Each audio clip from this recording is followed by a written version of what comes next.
RCN. Le son de la différence.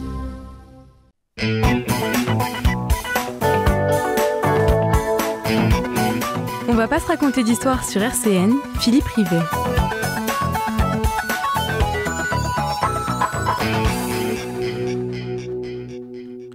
Bonjour à toutes et à tous. La France est dans le brouillard le plus absolu concernant son budget alors qu'enfle la polémique sur la dette, le feuilleton Chine du nom de la plateforme chinoise aussi.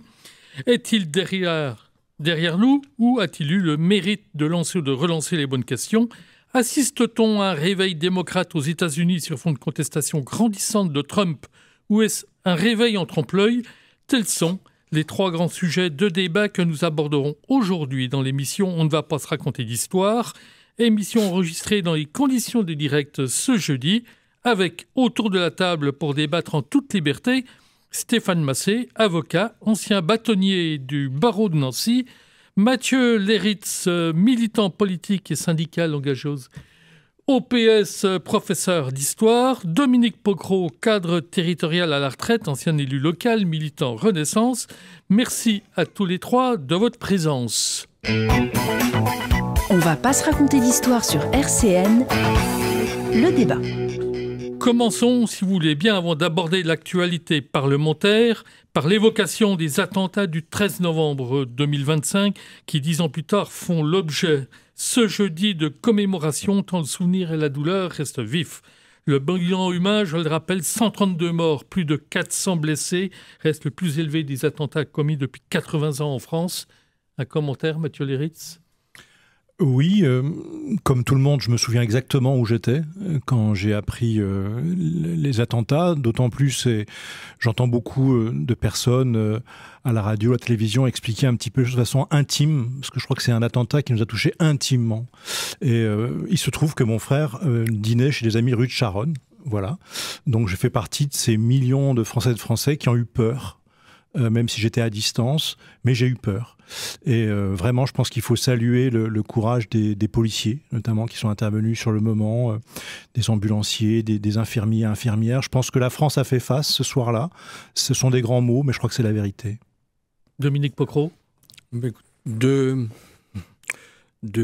réflexions. La première, une pensée pour toutes les victimes et pour leurs familles, pour leurs proches. C'est, je crois, le moment d'avoir cette image en tête. Et puis la deuxième chose, on a vu ce soir, là, et comme vient de le dire mon voisin, ce que c'était que des services publics organisés, efficaces. On peut penser aux services de secours, sapeurs-pompiers, professions de santé, mais également, naturellement, les forces de sécurité, les policiers, le RAID et les sapeurs-pompiers. Enfin, je crois que là, on a vu ce que c'était que le service public. Quand certains se posent la question s'il faut encore financer le service public, ils ont eu la réponse ce soir-là. Stéphane Massé. Une pensée pour les victimes, mais bien évidemment aussi pour tous ceux qui sont intervenus dans des conditions difficiles, qui n'étaient pas forcément équipés d'ailleurs, que ce soit les soignants qui étaient complètement débordés, que ce soit les policiers, la BRI qui est arrivée avec quelques pistolets, enfin qui n'étaient pas au départ du tout préparés à cela. Ce qu'il ne faut pas oublier non plus, c'est que c'est quand même nos valeurs, la République qui a été attaquée. Ce n'est pas un attentat simplement comme d'autres avaient pu être perpétrés dans des conditions un peu particulières. Là, c'était vraiment une volonté de tuer notre mode de vie. Moi, je me souviens aussi, effectivement, on a tous le souvenir pour le 11 septembre ou là, pour le 13 novembre 2015, où on était. Moi, j'étais dans mon canapé, après un dîner chez des amis, je regardais le fil d'actualité Facebook, donc des gens que je connaissais plus ou moins, et je voyais des messages passer, il était 23 heures passées, notamment un disant « Venez vite, ils sont en train de nous tirer comme des lapins ». Et quand vous voyez ça, vous dites « Qu'est-ce que je fais, quoi ? Qu'est-ce qui se passe ?» Et c'était l'horreur intégrale, effectivement, qui nous a pris à la gorge pour pas mal de temps d'ailleurs. L'horreur intégrale, je vais reprendre votre expression, Stéphane, et la vie doit rester la plus forte. C'est aussi la leçon que nous livrent tous les témoignages des rescapés, des familles qui ont été touchées par le deuil, notamment à Nancy ou à Metz. Abordons donc l'actualité. C'est une façon aussi de le rendre hommage, de rester bien vivant et d'aborder cette actualité, même si elle n'est pas rose tous les jours. Cette actualité donc dominée par une vie politique dont on peine à comprendre les ressorts. Même les commentateurs les plus avisés disent maintenant sous les plateaux on en perd vraiment notre latin. avec le débat budgétaire et le vote ce mercredi de la suspension de la loi sur les retraites, une loi qui avait été repoussée par une grande majorité de Français, vraiment dénoncée par une grande majorité de Français, près de 80%, et votée au 49-3, c'est-à-dire au forceps. Est-ce une vraie victoire pour ceux qui réclamaient cette suspension, ou une victoire à la Pyrrhus selon les opposants? Je vais commencer par Stéphane Massé. C'est difficile de savoir ce que ça donnera, quel le regard on pourra avoir dans quelques semaines. L'essentiel, c'est quand même d'avoir un budget. Je veux dire, on approche de la fin de l'année, une date fatidique. On voit, alors la situation n'est pas idéale évidemment, mais on voit quand même peut-être un retour du parlementarisme ou du rôle de l'Assemblée nationale notamment. Il y a eu la suspension de la réforme des retraites, je crois qu'il y a hier ou avant-hier la suppression de la volonté de supprimer justement l'abattement de 10% pour les salariés. Bref, le Parlement retrouve son rôle. Et au moins, si ça peut avoir cet effet-là, c'est de voir qu'on n'est plus simplement dans un régime présidentialiste où on avait une chambre d'enregistrement simplement. Là, le Parlement, alors contraint et forcé, mais avec des configurations politiques particulières, une absence de majorité, etc. Mais on a quand même un Parlement, notamment l'Assemblée nationale, là, on verra pour le Sénat, qui retrouve son rôle et au moins on peut en tirer cet avantage. Dominique Pocro. Je ne suis pas persuadé que l'image que rend le Parlement soit la plus favorable au parlementarisme. Pour employer les termes qui vont bien, il y a quand même une forme de chantage de part et d'autre. Si j'ai pas ça, tu seras plus là pour le voir parce que je vais te censurer. Si j'ai ça, moi je ne voterai pas ceci, etc. Je trouve ça assez méprisable comme discussion parlementaire. Et alors c'est vrai, je suis un peu nostalgique de l'application de la Constitution de la Ve République, mais elle avait au moins ce mérite d'avoir une majorité et une opposition, et pas des oppositions de conjoncture à un moment donné où le RN va voter avec l'extrême gauche, très curieux, où d'autres vont voter avec d'autres dont ils ne partagent pas fondamentalement les valeurs ni les convictions. Moi, ça me laisse extrêmement dubitatif de voir cette espèce de jeu politicien, voire politicard. Mathieu Léritz. Total désaccord avec ce qui vient d'être dit. Ce que notre ami Dominique redécouvre, comme ça a été dit au début, ça s'appelle la démocratie parlementaire et non présidentielle. Dans toutes les démocraties parlementaires du monde, cela se passe comme ça. Dès le moment où tu n'as pas une majorité à l'Assemblée nationale, forcément, il y a recherche du compromis. Et permets-moi malicieusement de m'étonner que quelqu'un qui est partisan d'un homme qui voulait aller vers le en même temps de gauche et de droite, rassembler les hommes et les femmes de bonne volonté, je cite de mémoire, aujourd'hui regrette que ce qui se passe aujourd'hui à l'Assemblée, c'est exactement ça. Ça la recherche d'un compromis. Et forcément, le compromis, ça crée des insatisfactions qui sont légitimes d'un côté ou de l'autre. Tant que ça ne tourne pas à la compromission, tant que ça ne tourne pas évidemment à la trahison de ses idéaux, alors moi, je dis que la recherche du compromis et la recherche de majorité parlementaire au-delà des camps, c'est très bon pour la démocratie. Ce qui nous manque, et j'en finis par là, ce sont des logiciels d'explication. Parce qu'on a perdu ça. Les partis ne sont plus ce qu'ils étaient, moi je dis hélas. La presse n'est plus ce qu'elle était. On a beaucoup aujourd'hui de contributeurs d'opinion, mais pas tellement d'analystes. Ce qu'il nous faudrait, ce sont des gens qui servent de tamis et qui expliquent à la population, qui tous les matins ne se lève pas en se demandant qu'est-ce qui se passe à l'Assemblée, d'expliquer justement les tenants, les aboutissants de la situation. Ça nous manque. Et est-ce que, justement, ces compromis ou compromissions, selon les points de vue, est-ce que ce n'est pas le prix de la stabilité? Est-ce qu'il n'y a pas eu un calcul en disant que, finalement, la stabilité coûterait moins cher, même si le député Thibault Bazin, qui est député de l'Ille-et-Vilaine et qui est rapporteur spécial du budget de la Sécu, a dit que, finalement, les dernières mesures qui ont été adoptées par le Parlement coûteraient 7 milliards, donc creuseraient le déficit de la Sécu de 7 milliards. C'est le prix de la stabilité ou c'est une vraie démocratie, Stéphane Massé? Je dirais les deux. On sait très bien que si effectivement il n'y a pas ces compromis, non pas cette compromission, on va vers la censure, on va vers encore une instabilité politique renouvelée. Mais c'est pas forcément une bonne chose. On n'a pas tellement le choix. On loue suffisamment l'Allemagne en disant mais eux ils sont capables de faire des compromis, des coalitions, de s'entendre sur des sujets, même dans sur des sujets transpartisans ou autres. Mais quand ça se passe chez nous, voilà, on dit c'est entre guillemets c'est le foutoir. Non, c'est peut-être l'apprentissage aussi de faire la politique autrement, sans pour autant faire effectivement du en même temps qui ne correspondait pas à grand-chose, en tout cas qui n'a pas eu les attentes qu'on pouvait espérer. Est-ce que ça va servir à grand-chose? Parce que le Sénat va s'employer à tout détricoter ce qui a été voté par l'Assemblée. C'est le bicamérisme ou bicaméralisme, comme on voudra. Hein. C'est aussi ça la démocratie parlementaire. On a 2 chambres, voilà. Il y aura une navette, et puis l'Assemblée nationale, de toute façon, le dernier mot après la commission mixte paritaire, lorsque le texte revient devant l'Assemblée. Là, je vais en venir là, vous voyez venir sans doute sur la question de la dette, puisque sur ce débat, effectivement, parfois un peu brouillardeux, s'est greffée la polémique concernant la fameuse dette. Hormis Jean-Luc Mélenchon, qui avait affirmé sur France 2 il y a quelques semaines qu'il n'y avait pas de dette, une question de Léa Salamé, il a dit non, je ne vois pas où il y a une dette. C'est un peu surprenant. Tous les autres partis s'en inquiètent. Plus de 3 000 milliards de dettes, dont entre 600 et 1 000 milliards imputés au choix d'Emmanuel Macron. Et surtout un décalage. La polémique naît sur le décalage dans les prévisions de Bercy, une 40aine de milliards. Une lettre confidentielle envoyée par Bruno Le Maire début 2024 au président de la République pour lui demander une loi de finances rectificative et attirer son attention sur le dérapage par la fois des finances, justement.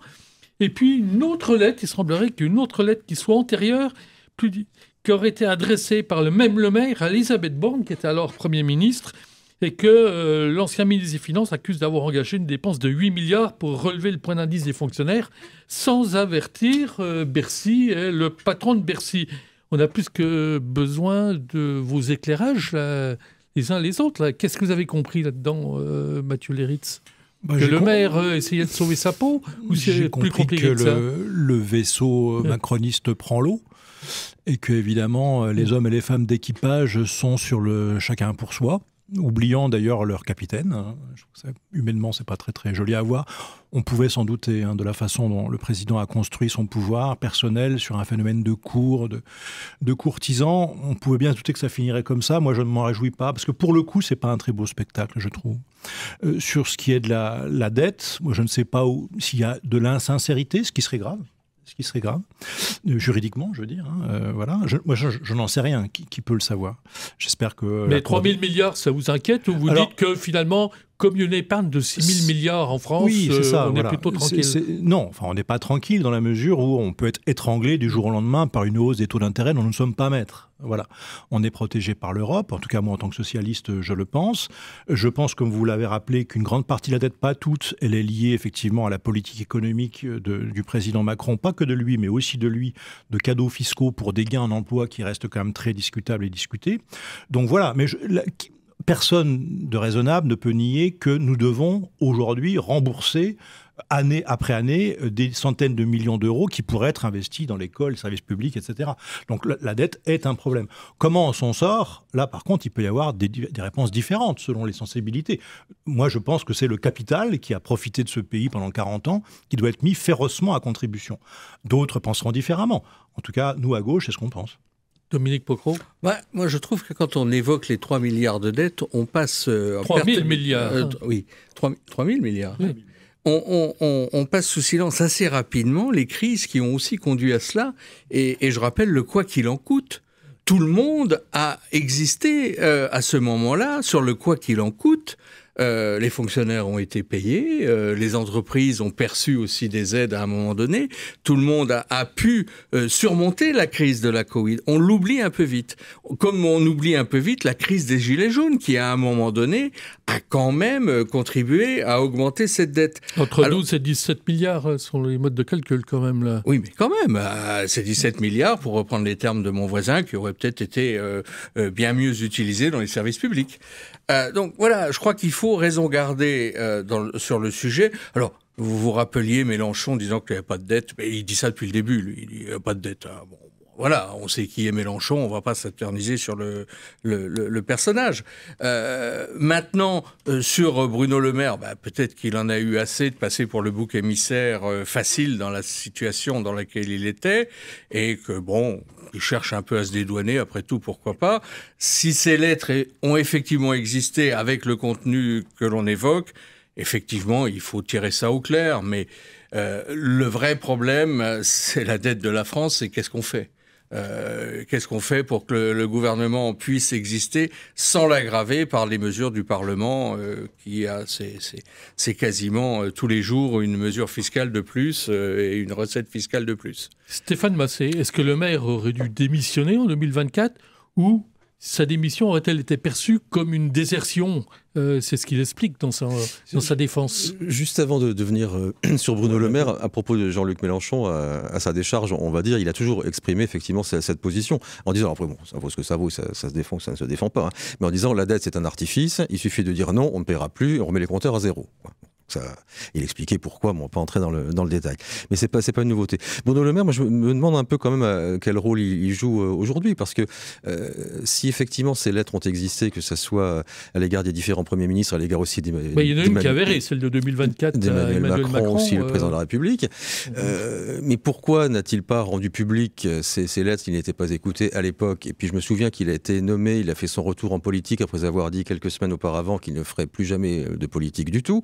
Il a été nommé ministre des Armées, ce qui était quand même un très éphémère, prestigieux, très éphémère. Mais s'il n'y a pas eu ce problème de censure et d'éviction de Bruno Le Maire, est-ce qu'il aurait rendu public ces éléments? Non, je pense qu'il serait resté ministre des Armées, solidaire du gouvernement, solidaire du président de la République. On n'aurait jamais entendu parler de ces éléments. Alors aujourd'hui, est-ce que c'est une vengeance personnelle? Est-ce qu'il ne veut pas être tenu pour responsable? Oui, mais c'est pas...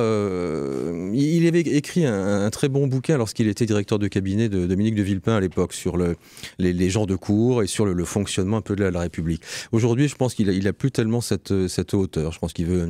Soit il veut faire parler de lui, soit il veut sauver sa peau, entre guillemets, dans sa responsabilité, mais il était quand même le maître de Bercy, comme on dit. Soit il tenait pas la boutique, entre guillemets, là c'est un problème de compétence, soit il a passé ça sous silence. Moi j'ai un peu de mal, si vous voulez, avec cette manière de ne rien dire pendant des années. Il a quand même été ministre pendant 7 ans. Hein. Et puis de venir dire aujourd'hui, finalement, c'était pas de ma faute et j'avais prévenu tout le monde. C'est un peu, même s'il n'a pas tout à fait tort, mais c'est un peu facile, quoi.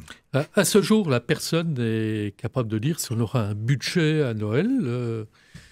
Est-ce que finalement, il y a toujours le risque d'une dissolution là? Comment vous sentez les choses? Il y a toujours une dissolution possible, pas possible? Enfin, dans le calendrier, elle est toujours possible, hein, Stéphane Massé, la dissolution. Elle est toujours possible. On n'est pas à l'abri d'un événement parlementaire ou autre qui entraînerait le président de la République à dissoudre. C'est lui, comme il le dit, le maître des horloges, y compris pour la dissolution. Je ne sais pas ce qu'il a dans la tête, sans que ça soit péjoratif, mais tout est possible, effectivement. Oui. Sauf qu'il ne pourra plus dissoudre à moins d'un an de la présidentielle. Donc ça lui laisse encore jusqu'au mois d'avril pour dissoudre. Est-ce que vous pensez qu'on aura un budget à Noël, Mathieu Léritz? Moi, pour les raisons que j'ai expliquées tout à l'heure, je ne suis pas un expert, mais je lis comme tout le monde et j'ai cru comprendre que s'il n'y avait pas d'accord, le gouvernement pouvait procéder par ordonnance, si j'ai bien compris. À mon avis, ce qui ne serait pas une bonne nouvelle pour le parlementarisme. Voilà. Et donc, sur la dissolution, le président Macron étant, comme je l'ai dit plusieurs fois, ce qu'il est, rien n'est exclu. Auquel cas, si on en croit les sondages, on va vers une majorité au moins relative du Rassemblement national, avec un gouvernement sans doute d'union des droites qui est préparé par notre ami Vincent Bolloré et sa presse. Donc si c'est ce que veut le président Macron, allons-y, nous à gauche, évidemment, on se battra. Dominique Pocro, vous croyez une possible dissolution, voire non, pas du tout. À une cohabitation éventuelle entre la droite et l'extrême droite? Mais non, parti comme ça, il y aura un budget. Mais avec des ordonnances? Ce qui est pas non, forcément pas forcément avec les ordonnances. Non, il va y avoir un budget. Enfin, tout le monde dans ce grand jeu parlementaire que vous semblez tellement aimer a, à un moment donné, fait acte d'un pas en avant, a remisé dans sa poche ce qu'il pensait fermement sur tel et tel sujet. Et on va tranquillement vers un budget parce que personne n'a intérêt à ce qu'il y ait une dissolution. Peut-être le RN, et j'en suis pas convaincu, parce que tant qu'il n'est pas aux affaires, eh bien, il est protégé. Hein. Aux affaires, sans jeu de mots, par rapport à celle qui peut entraîner l'inéligibilité de sa présidente, hein, bien évidemment. Donc voilà, non, il y aura un budget. Ouais, nous allons passer, en attendant le budget, au deuxième sujet de cette émission. C'est la polémique Chine. Jusqu'à midi, on va pas se raconter d'histoire sur RCN. Je l'ai intitulé « La polémique Chine » du nom de cette plateforme chinoise d'ultra fast fashion, en bon français.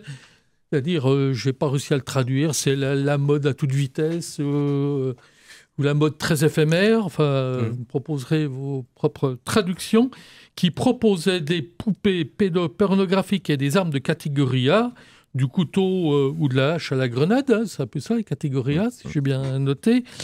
Depuis le mois de juillet, selon le Canard enchaîné, et non pas depuis tout récemment. Cette polémique a donc éclaté la semaine dernière, concomitamment, ça ne vous a pas échappé, à l'ouverture du premier magasin physique par Chine, au BHV à Paris. Elle a occupé le devant de la scène pendant plusieurs jours, mais elle reste quand même assez présente, je trouve, dans les médias. On a pu voir ce jeudi midi un reportage sur la fouille de colis à l'aéroport de Bordeaux par les douanes, après la grosse opération de fouille de colis à l'aéroport de Roissy, avec le renfort de ministres en quête de communication la semaine passée. Et j'ai repéré la mardi une déclaration de l'ancien commissaire européen Thierry Breton expliquant qu'une législation européenne existait depuis 2022 concernant les plateformes, mais qu'elle n'était pas appliquée. Il semblerait que ce soit un peu plus compliqué. Il faut l'avis de la Commission et la saisine d'un juge européen. Mais on notera que le gouvernement français a montré les muscles. La plateforme a retiré, dit-elle, les produits illicites, fermé sa marketplace qui proposait des produits fabriqués par des tiers. Mais jusqu'à quand ? L'ouverture de son magasin physique en attendant au BHV a drainé près de 50 000 visiteurs. Et on peut ajouter, pour pimenter la chose, que Chine, durant le premier semestre, avait fait appel à un ancien ministre de l'Intérieur de la France, quand même, j'ai nommé Christophe Castaner, pour la conseiller sur son image. Je précise que Castaner ne fait plus partie de ce comité stratégique depuis le mois de juin. Et dernière précision, avant d'ouvrir le débat, Chine devrait être fixée sur son sort le 26 novembre, parce que le tribunal judiciaire devrait statuer ce jour-là en référé sur la demande du gouvernement de suspendre la plateforme malgré le retrait des produits illicites. Donc je vais m'adresser à notre juriste Stéphane Massé. Quelles sont les chances ? C'est difficile à dire parce que comme par rapport à la réglementation européenne que vous évoquiez sur les moyens dont dispose l'Union européenne pour mettre fin à ce type de plateforme ou pour les contrôler, c'est très complexe. Là, c'est aussi très très complexe et difficile de faire un pronostic sur la décision qui sera rendue. D'une manière plus générale, c'est aussi l'expression et les limites de la mondialisation.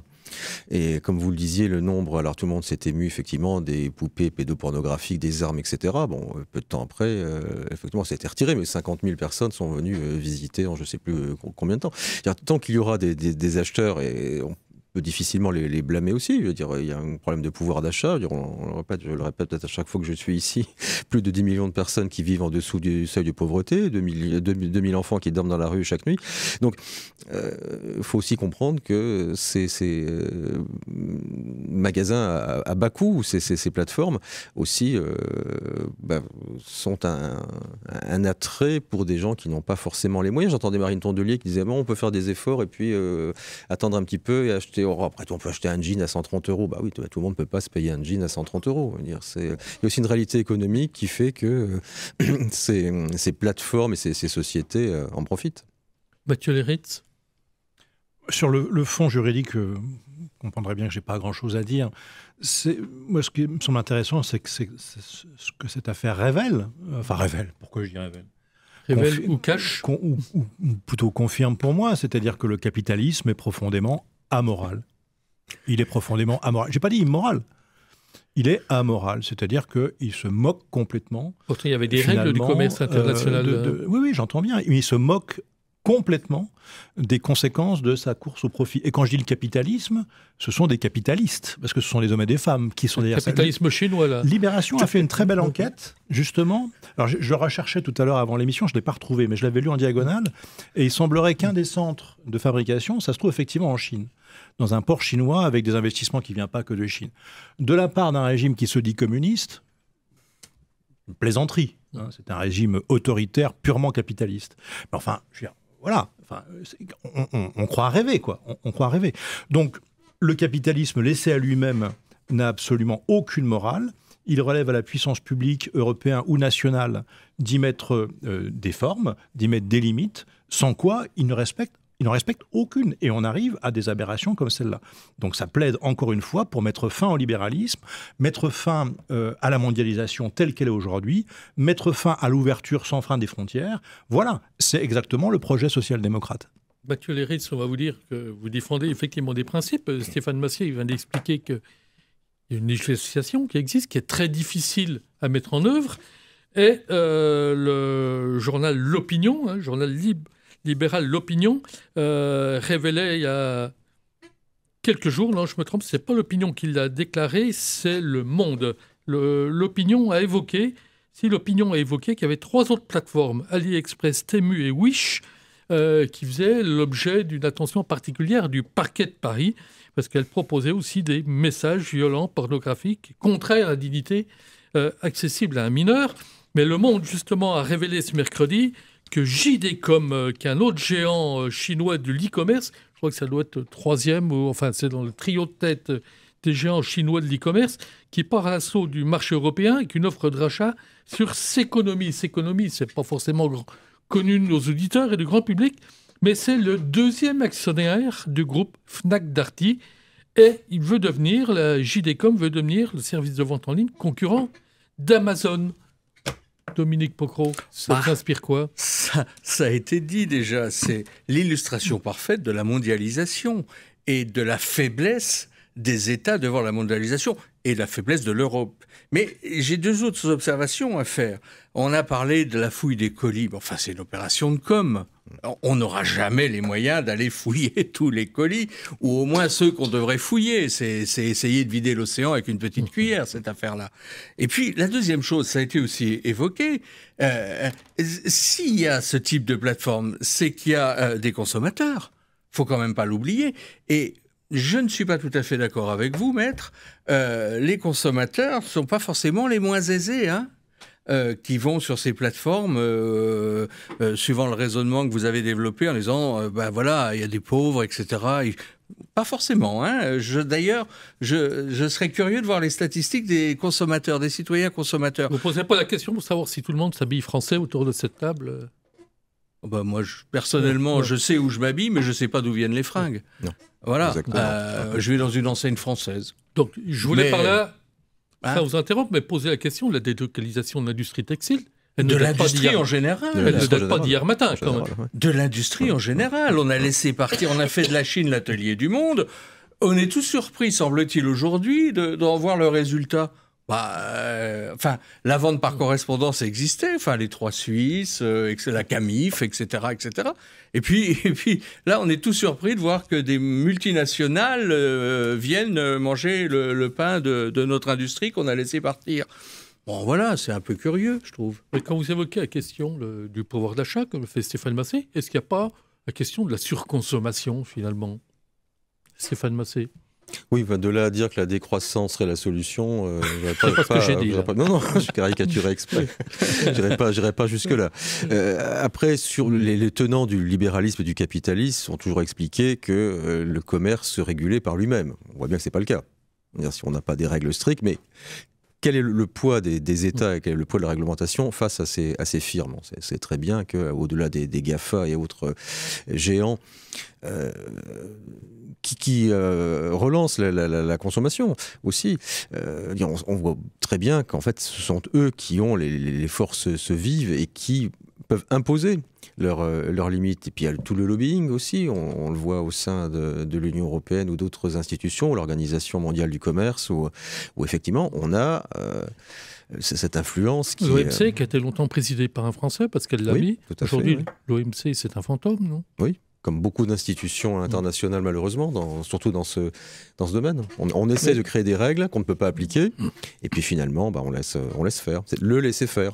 J'ai demandé s'il n'y avait pas, justement, quand on parlait de laisser faire, s'il n'y a pas eu, d'après ce que j'ai lu dans la presse, un effet Trump, à savoir avec ses droits de douane assez élevés, que finalement, tous ces grands majors là, de l'e-commerce se retournent vers l'Europe, qui est davantage une passoire, si vous permettez les guillemets, que les États-Unis. Oui, c'est possible. C'est possible. C'est une hypothèse qui est avancée, donc vous la soumets. Vers le plus facile. Mais je pense qu'ils auraient inondé aussi le marché européen, même sans... sans la politique trumpiste ou trumpienne. Comme on produit plus les produits qu'ils nous expédient. Oui. Il n'y a pas de souci. Mathieu Léritz là-dessus, parce qu'on a un marché quand même européen de 500 millions de personnes. Je suis globalement d'accord avec ce qui vient d'être dit, sauf sur un point, c'est l'impuissance des États. Moi, je ne crois pas. Je crois que les États ont décidé, il y a 40 ans, de devenir impuissants. Voilà. Au nom de cette croyance, effectivement, que la liberté du commerce allait amener une augmentation du pouvoir d'achat et donc la démocratie. C'était la règle d'or. Le tout commerce de Montaigne. Exactement. Et or, ça n'a pas fonctionné et nos gouvernements sont en train, à mon avis, de s'en rendre compte. Et s'il y a une expérience positive chez Trump, c'est l'idée que l'État est puissant quand il le veut. Alors vous allez me dire, c'est la dimension des États-Unis. Oui, mais nous avons l'Europe, si nous le voulons. Et si demain nous avons une puissance européenne, et je pense que la France, à son niveau, peut faire quelque chose, eh bien ça change tout. Et aucun GAFAM n'est aussi puissant que la puissance politique et la volonté politique. C'est notre choix. Alors la puissance politique peut faire le pire aussi, on est bien d'accord, l'histoire l'a montré au XXe siècle. Mais à un moment donné, quand des firmes, des capitalistes, des milliardaires se croient les maîtres du monde, eh bien il faut leur rappeler qu'au-dessus d'eux, il y a la loi, et donc il y a les États. Vous évoquez l'impuissance des États. Est-ce qu'il n'y a pas une impuissance aussi parlementaire ?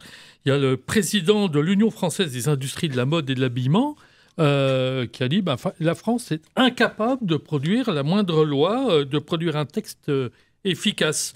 Je rappellerai simplement qu'il y a une proposition de loi qui visait à réduire l'impact environnemental de l'industrie textile qui a été adoptée à l'Assemblée nationale à l'unanimité. C'est quand même...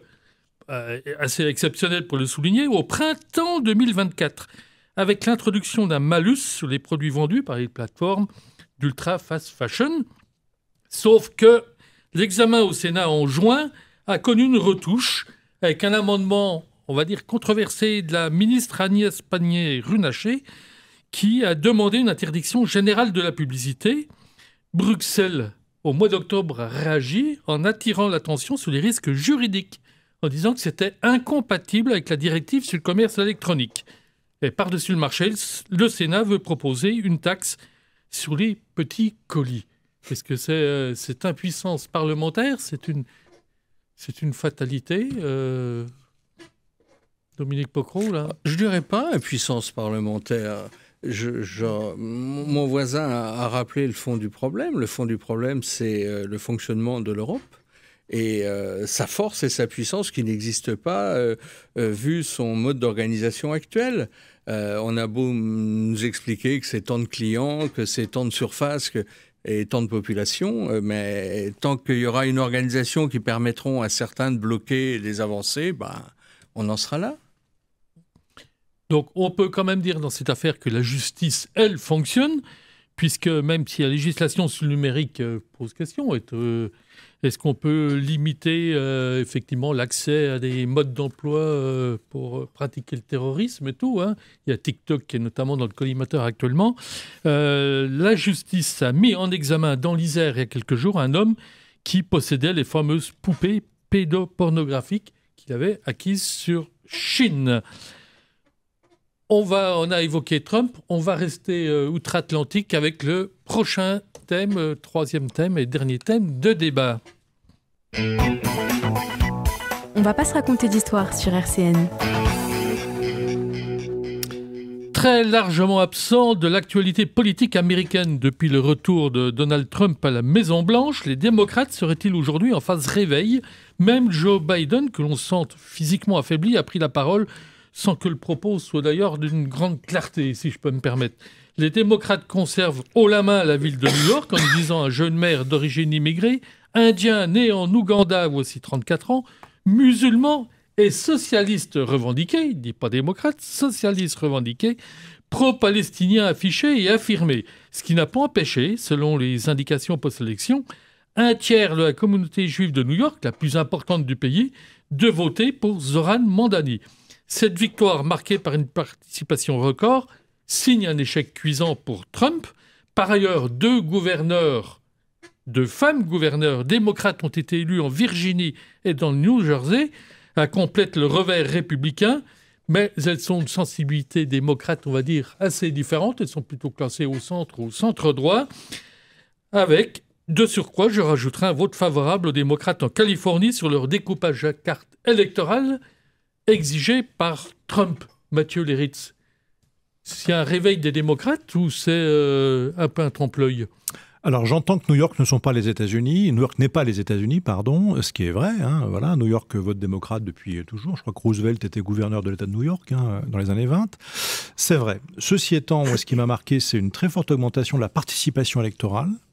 Si j'ai bien lu, et ça c'est pas qu'à New York, mais vous l'avez dit notamment en Virginie, mais ailleurs aussi en Arizona, le vote des hispaniques qui s'était porté largement sur Trump, pour des raisons sans doute culturelles aussi, l'an dernier, est en train de se détourner. Et évidemment, quand on voit l'acharnement fascisant, on peut dire les mots tels qu'ils sont, je veux dire, de la police aux ordres de M. Trump pour traquer les personnages parce qu'ils ont la peau brune, sous prétexte qu'ils pourraient être des immigrants irréguliers, on comprend quand même qu'un réflexe de solidarité naturelle pousse la communauté latino à se retourner vers les démocrates. Et c'est tant mieux. Donc c'est un coup d'arrêt. On a dit, et moi le premier depuis des mois, qu'on ne pensait plus possible une opposition aux États-Unis. On se demandait si on n'allait pas vers une dictature, enfin une sorte de dictature. Voilà, ce qui est quand même extraordinaire pour les États-Unis. Oui. On a vu des millions d'Américains défilant en disant « nous ne voulons pas de roi ». Et là, une petite partie du corps électoral vient de dire « stop ». Je pense que Trump, ça n'aura aucun impact sur sa politique, mais ça redonne de l'espoir aux démocrates, je dirais aux Européens aussi, à tous ceux qui ne se résolvent pas à des États-Unis qui tendent le dos aux valeurs qui ont fait leur naissance au moment de la Révolution. Stéphane Massé, est-ce qu'il y a un espoir pour que les États-Unis ne deviennent pas une démocratie libérale? Oui, il y a un espoir, c'est ce qu'on avait déjà évoqué il y a quelques mois, sur le fait que la démocratie américaine a quand même survécu à beaucoup de choses et que les contre-pouvoirs fonctionnent. Donc on a les élections du midterm bientôt, il y a aussi des... Donc ces élections classiques à mi-mandat, donc au bout de 2 ans de mandat. Il y a aussi la justice américaine. Voilà, le contre-pouvoir fonctionne. La Cour suprême, semble quand même assez favorable à Donald Trump, mais après tout, si on est favorable à l'état de droit, il faut respecter les institutions, y compris la Cour suprême. Je me permets de vous couper, américaine. Stéphane Massé, on a vu que la Cour suprême avait exprimé un certain scepticisme quant à la légalité des droits de douane. Oui, tout à fait. C'est pour ça que même si elle est favorable par la domination de ses membres un peu favorable à Donald Trump, il y a quand même l'expression de cette Cour suprême, l'équivalent d'une Cour de cassation, d'un Conseil constitutionnel, voire les deux réunis, pour freiner un peu cette lancée de Donald Trump qui semblait un peu difficilement arrêtable. Après, il ne faut pas caricaturer non plus, on n'a pas les méchants républicains, les gentils démocrates. Tout ce qui est anti-Trump non plus n'est pas forcément quelque chose qui doit être pris comme quelque chose de merveilleux. L'élection du maire de New York, effectivement, c'est quelque chose qui redonne de l'espoir par la participation, par le vote, par la contestation du Trumpisme. Après, on cherche un leader, on cherche un peu le nouvel Obama peut-être, et là on est content. Alors c'est d'origine immigrée, les musulmans, mais moi je pas passer sous silence non plus les inquiétudes qui ont été relayées, je suis cité par le journal Le Monde ou un autre, sur la proximité quand même de cette personne avec certains milieux islamistes et un peu d'associations, comme on appelle, entristes aujourd'hui. Donc il faut quand même rester prudent. Il ne suffit pas d'être anti-Trump pour être un démocrate et pour être quelqu'un qui va redonner un espoir. Mais c'est une avancée, effectivement, dans le symbole de l'élection. Et puis, dans ce que vous avez rappelé aussi sur les deux gouverneurs. Dominique Pocro. Paradoxalement, je dirais que c'est un cadeau à Trump. Compte tenu de la politique qu'incarne le nouveau maire, que veut incarner le nouveau maire de New York, c'est du, pardonnez-moi l'expression, de pain béni pour Trump. Il aurait eu un autre béni oui à la place, on n'en parlait plus. Là, il va avoir un véritable opposant, il va pouvoir encore aller au combat. Moi je suis très partagé sur l'idée, c'est pas le sauveur suprême qu'ils ont à New York là, du tout. En plus, je partage ce que vient de dire Stéphane Massé sur ses accointances qui sont pas toujours nickel chrome. Il n'y a pas toujours d'une clarté limpide là. Ça. Tout à fait. Mais on verra à l'usage. On verra à l'usage, parce qu'il avait un discours assez social. Et ce qui est quand même assez curieux, c'est qu'il s'est appuyé, pour l'essentiel, sur les réseaux sociaux, quand même. Donc, c'est la mode. Ce qui peut en dire long. Donc, justement, pour rester sur les démocrates, il y a eu d'autres démocrates qui se sont manifestés et qui sont venus au secours de Trump au niveau du Sénat, pour éviter la prolongation du shutdown. Dominique Pocro, vous allez réagir là-dessus. C'est du compromis ou de la compromission ? Pour le coup, je dirais du compromis au regard de la durée du shutdown. Et 44 jours. Oui, c'est ça, je ne sais pas, une quarantaine de jours en tout cas. Le shutdown, il faut rappeler aux États-Unis, ce qui n'est pas possible en France, là, on va rassurer tout de suite nos auditeurs, mais les fonctionnaires ne sont plus payés, il y a des milliers de fonctionnaires, même des millions qui se retrouvaient sans salaire. Là. Mais en disant ça, Philippe, vous donnez la raison, je pense, de l'avancée des démocrates. Ça devenait inhumain pour un certain nombre de familles de les laisser dans l'expectative et sans ressources. C'est pour ça que je parle de compromis plutôt que de compromission. Mathieu Léritz. Donc vérité outre-Atlantique. Ça n'existe pas en France. Non, je voulais simplement dire quand même, je ne suis pas complètement d'accord avec ce qui vient d'être dit sur les accointances du nouveau maire de New York. J'ai vu effectivement que ça avait été évoqué dans la presse. Mais il y a aussi des contre-vérités qui ont déjà été dénoncées, comme le fait, par exemple, que le 7 octobre, il n'aurait pas dénoncé les attentats, ce qui est faux, par exemple. Alors après, effectivement, il est en faveur, effectivement, incontestablement, du droit des peuples, des Palestiniens, à disposer d'un État. Et donc, il est très dur vis-à-vis du gouvernement israélien, mais je le suis aussi, voilà. Et j'ai pas d'accointance avec les frères musulmans, pour dire les choses telles qu'elles sont. Donc, faisons quand même attention. À moins que vous ayez trouvé, messieurs, des faits concrets, moi, je n'ai rien lu qui me laisse à penser que Mamdani n'était pas démocrate et laïque, même s'il est musulman et socialiste, plutôt social-démocrate, d'ailleurs, entre nous soit dit. Donc, c'est pas la même conception aux États-Unis. Voilà, tout à fait. Alors, chacun cherche... Trump a parlé de communiste. Chacun cherche, évidemment, à se le rallier. Bon, à gauche, on va dire aux États-Unis, dès qu'on est de centre-gauche, on est quand même... c'est marqué. Tout à fait. Mais enfin, vu son programme électoral, je dirais qu'il est à peu près sur les mêmes positions que Mathieu Klein à Nancy. Donc, je ne sais pas si Mathieu Klein est communiste, mais en tout cas, c'est à peu près le même programme. Donc, sur le Sénat, moi, je partage, Dominique, pour le coup, ton point de vue. Je pense qu'effectivement, il y a des démocrates qui ont considéré que ça allait finir par se retourner contre le Parti démocrate, en réalité. Donc, il était temps, effectivement, de trouver un compromis. On aurait pu espérer que ce soit tout le parti qui le fasse, mais bon, c'est leur choix, voilà.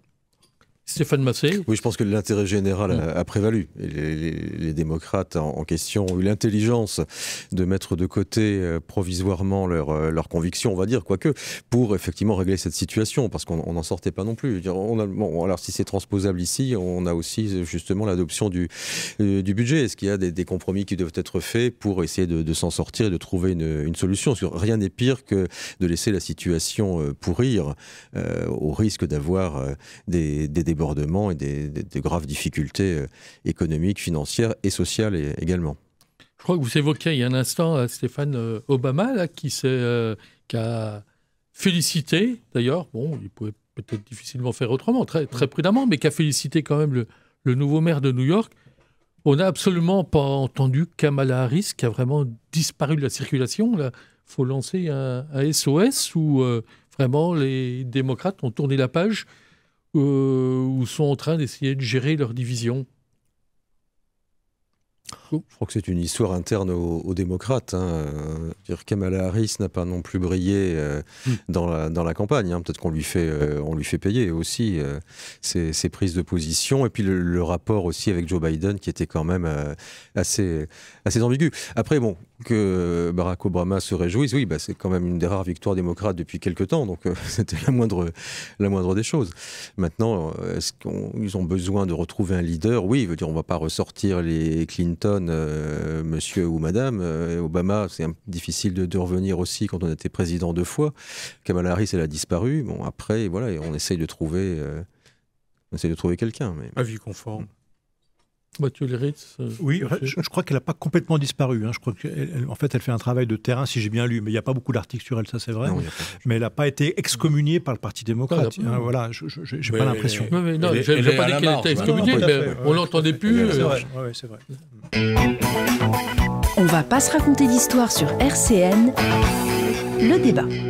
On risque de terminer un peu plus tôt, parce que le jingle nous est presque. Donc, vous aurez le droit de développer un peu plus la note de lecture. Puis on est moins nombreux que d'habitude, donc effectivement.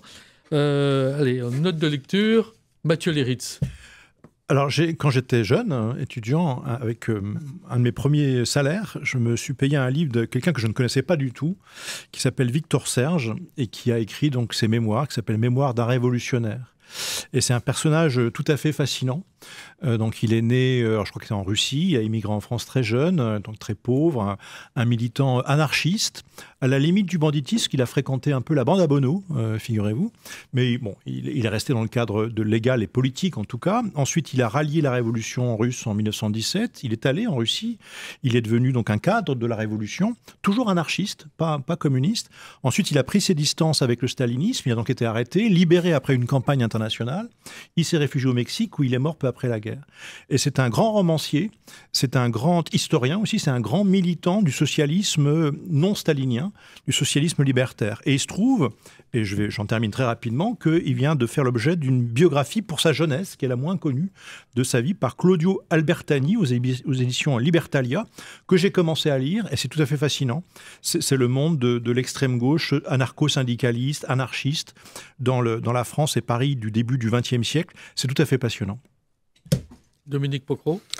On a débuté cette émission en évoquant les 10 ans de l'attentat du 13 novembre 2015. Alors, pour cette note de lecture, moi, il m'a semblé fondamental de rappeler l'importance de la laïcité, celle qui a permis à des générations et des générations de Français de vivre ensemble, au-delà de leurs croyances, au-delà de leurs origines, de ce qu'ils sont. Et cette laïcité, qui est le pilier de notre République, qui est trop souvent mal comprise ou parfois détournée et voire pire instrumentalisée, alors même qu'elle devrait unir tous les citoyens et conjuguer le respect des différences et donc l'émancipation de chacun. Alors, je me suis replongé dans un livre de février 2014 paru chez Plon qui s'appelle « Le dictionnaire amoureux de la laïcité » d'Henri Pénard-Ruiz, le philosophe et l'écrivain français bien connu. Et alors, en conclusion, je dirais, j'invite tous ceux qui hésitent sur la définition de la laïcité d'en faire de même, de courir acheter ce dictionnaire amoureux de la laïcité. Peut-être qu'ils comprendront enfin comment l'histoire, la géographie, la philosophie, la littérature, la théologie et la sociologie et le droit font de ce livre une véritable encyclopédie de la laïcité. Stéphane Massé. Oui, si vous permettez, Philippe, comme on n'avait pas eu le temps la dernière fois, faute de temps, d'évoquer nos notes de lecture, j'avais apporté, parce que c'était à l'époque de la panthéonisation de Robert Badinter, l'exécution, qui était, alors il y a l'abolition, qui est un peu le retracement de son combat, puis l'exécution, qui est véritablement l'un des plus beaux plaidoyers contre la peine de mort. Et là, j'ai trouvé, ça vient de sortir, de Jean-Michel Blanquer, Civilisation française. Et le sous-titre est intéressant, parce que c'est un territoire, une langue, une république.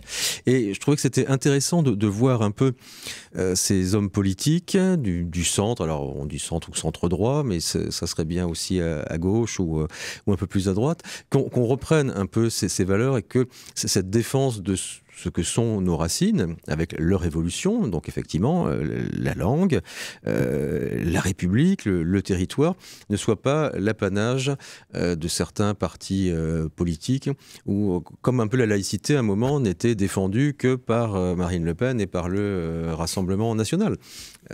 Parce qu'on avait peut-être abandonné aussi tous ces thèmes. Donc là, je trouvais intéressant. Il y a plein d'exemples qui sont cités par Jean-Michel Blanquer, et je trouvais que c'était intéressant que, encore une fois, des politiques plutôt centristes et progressistes se saisissent de ces thèmes pour les remettre un peu au goût du jour et ne pas avoir honte de ce que sont aussi nos origines, ce que sont les valeurs de la République, et ne pas laisser les défendre par d'autres. D'ailleurs, Jean-Michel Blanquer, qu'on entend peu, qu'on entend moins qu'avant, ce qui ne fera pas déplaisir à Mathieu Léritz, sans doute, mais qui est un homme politique qui s'est, je ne vais pas dire reconverti, qui a prolongé sa réflexion, parce que maintenant il est prof à Assas. Et prof de droit. Je crois, oui, prof de droit. Et il a créé d'ailleurs un think tank, puisqu'il n'y a plus, Mathieu, vous l'avez dit tout à l'heure, il n'y a plus trop de réflexion dans les partis, ce qu'on peut regretter, qui s'appelle Laboratoire de la République, où il invite aussi bien, j'allais dire, des philosophes, des politiques, qui soient de droite ou de gauche. Il y avait les rencontres cet été à Autun, où je crois qu'il est intervenu notamment Bernard Cazeneuve. Et c'est une réflexion à bas bruit qui fait partie des think tanks qui peuvent être intéressants à suivre, comme la Fondation Jean Jaurès ou l'Institut Montaigne. Et vous évoquez Badinter, Il y a un livre qui est passionnant que Robert Badinter a écrit il y a quelques années avec son épouse Elisabeth. C'est la biographie de Condorcet. De Condorcet, oui. Ça se lit, je vais dire, comme un polar. Enfin, ça se lit pas d'une traite, mais presque, parce que c'est assez un pavé. Et il se trouve que je viens de le lire récemment, et on parlait déjà, pour répondre à Dominique Pocro, de la laïcité en 1790.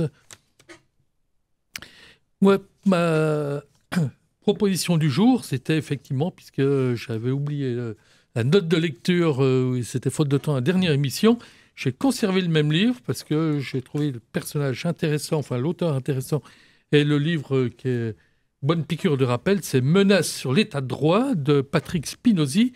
C'est un avocat au Conseil d'État et à la Cour de cassation.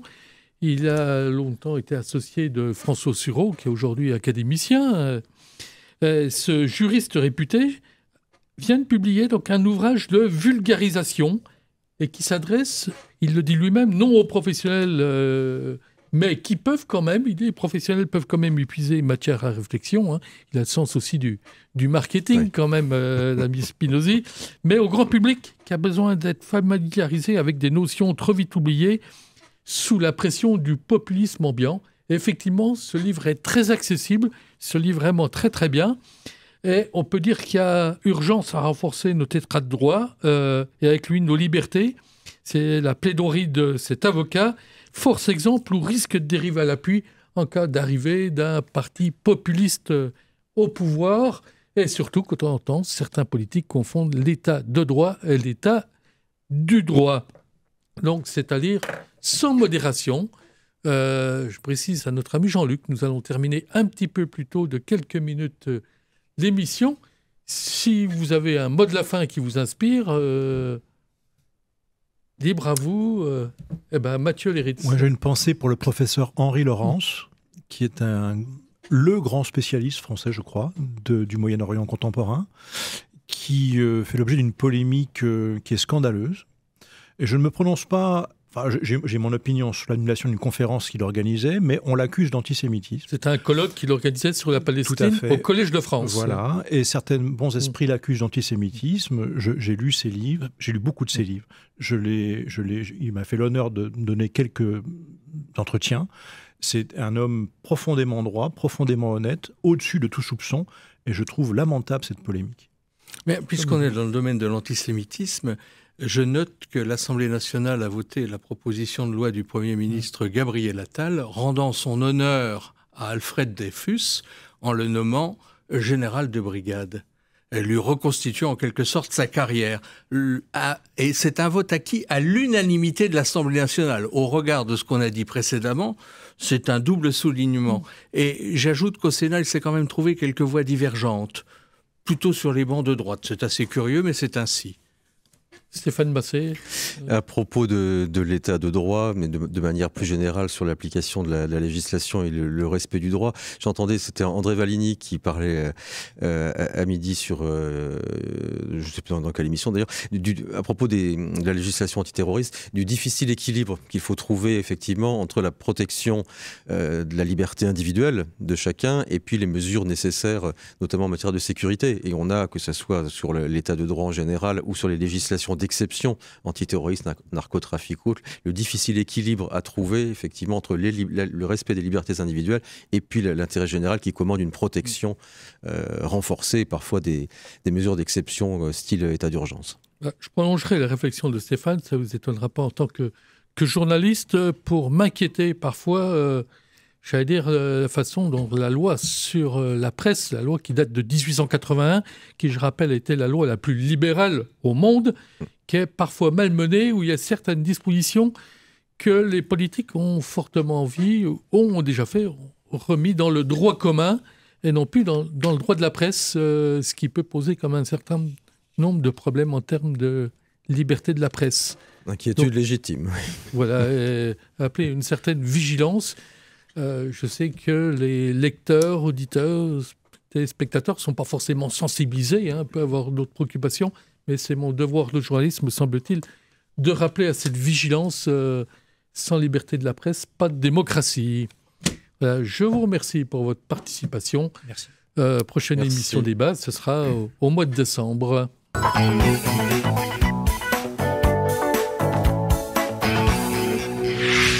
RCN, www.rcn-radio.org.